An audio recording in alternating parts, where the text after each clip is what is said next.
पकडला होता मॅडम तुम्ही. होऊ द्या. थांबा थांबा साहेब, पकडा पकडा. नाही सांगत मॅडमला, पकडा. पोच द्या की दुसरी.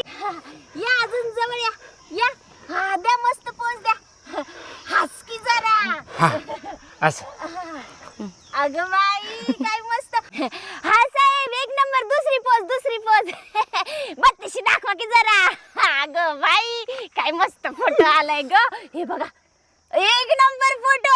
मस्त मस्त. येते मी बर का. मॅडमचा नंबर काय दिसत नाही, कुठे गेलाय? फोटो पाठवली असते. शांता शांता शांता थांब. हे चुकीचं आहे, तुझं साप चुकीचं आहे. पगार कधी वाढवते? ह्याच महिन्यात वाढतो पगार, ह्याच महिन्यात. ऍडव्हान्स दे चल 1000 रुपये. हे 500. अगं ते 1000 आहेत ग, 1000 आहेत.